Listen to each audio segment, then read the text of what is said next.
जो देसी राइस हैं उनको बचाने का प्रयास शुरू किया।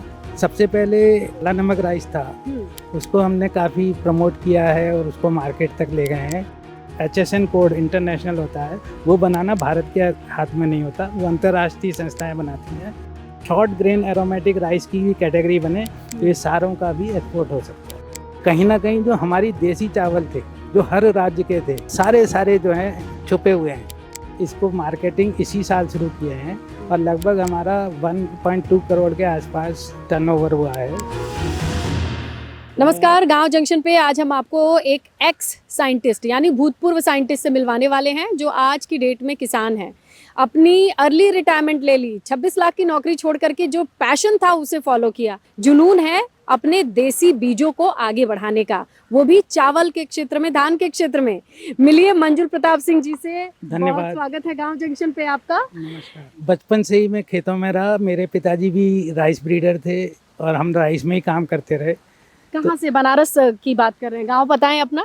मेरा गांव असम में अलीगढ़ का है, लेकिन फिर बनारस में इंटरनेशनल राइस रिसर्च इंस्टीट्यूट है, उनके साथ मिलके हमने बनारस में जो देसी राइस हैं उनको बचाने का प्रयास शुरू किया। सबसे पहले जो एक काला नमक राइस था उसको हमने काफ़ी प्रमोट किया है और उसको मार्केट तक ले गए हैं। अभी एक और देसी चावल है जो विंध्याचल रीजन से है, जो भी लगभग विलुप्त की कगार पर था, आदम चीनी। आदम चीनी उसका नाम है। ये नाम इतना अलग है, काला नमक, आदम चीनी। आदम चीनी लगता है आदम हवा के ज़माने से है, प्राचीन काशी की नगरी का सबसे पुराना राइस भी ये हो सकता है।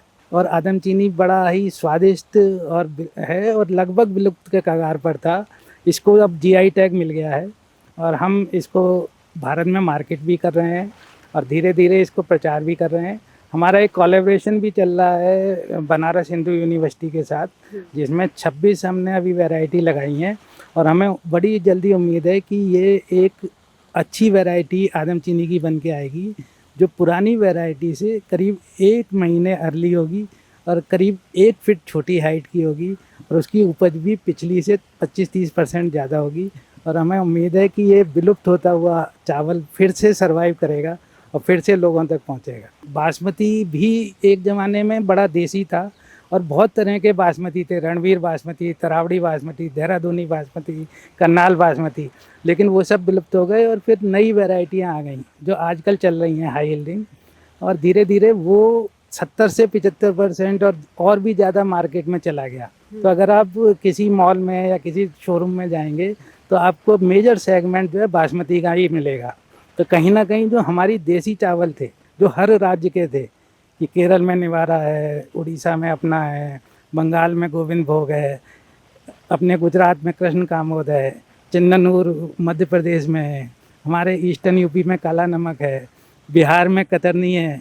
हर राज्य का अपना राइस था, तो सारे जो हैं छुपे हुए हैं। करीब 20 साल पहले सरकार को लगा कि पहला है कि ज़्यादा उपज बढ़ाई जाए। खाद्य सुरक्षा के मद्देनजर ज़्यादा उपज पर जब ध्यान दिया गया तो ये देखा गया कि किससे ज़्यादा पैदावार होगी, कौन अपना कौन पराया, सबसे पहले कितनी उपज आई। तो वो खाद्य सुरक्षा को देखते हुए जो हाई यील्डिंग वैरायटी थी, तो जो मुख्य रूप से 4-5-6 वैरायटी थी वो ही 90% एरिया में फार्मर ने अडॉप्ट कर ली और धीरे धीरे करके जो हमारे देसी थे और परंपरागत खाद्यान्न थे वो धीरे धीरे विलुप्त होते चले गए। तो धीरे धीरे जो हमारी ट्रेडिशनल वैरायटी हैं उनका भी एक स्कोप है और वो हमारे त्योहारों में, कल्चर में दी जाती हैं, खाई जाती हैं, भले ही उनका प्राइस ज़्यादा हो। कितनी मांग है? आपका स्टार्टअप कितना सेल कर चुका है देसी चावल? वैसे तो हमने 2019 में कंपनी बना ली थी, लेकिन अभी हम इसको मार्केटिंग इसी साल शुरू किए हैं और लगभग हमारा 1.2 करोड़ के आसपास टर्नओवर हुआ है पूरा राइस का। और इसके हमारा धीरे धीरे हम इसको ऑनलाइन भी जा रहे हैं और हम धीरे धीरे और राज्यों के भी राइस अपने ही ला रहे हैं और हमारा मोटो है टेस्ट द ट्रेडिशन। आपने जितना नाम लिया उसमें तो कई तो हमने खाए ही नहीं है, देखे भी नहीं है, सुने भी नहीं है, लेकिन आपको मौका मिला है और अब आप उसको फिर से लोगों तक पहुंचाने की ठान रहे हैं। कितने किसान जुड़े होंगे आपसे? हमारे पास हम अभी 2 राइस कर रहे हैं ईस्टर्न यूपी में, काला नमक और आदम चीनी। आदम चीनी में हमारे पास करीब 10 किसान जुड़े हैं और काला नमक में करीब 42 या 45 किसान हैं। हम 2 और चावल पे काम कर रहे हैं, एक देहरादूनी बासमती जिसे टाइप 3 बोलते हैं और एक हंसराज बासमती जो लगभग विलुप्त पर है। उसके भी हमारे अभी 2-3 ही फार्मर हैं और अभी हमने एक और भी शुरू करने जा रहे हैं। तो धीरे धीरे करके जिसका नाम तिलक चंदन है, तो इनको भी हम रिवाइव कर रहे हैं।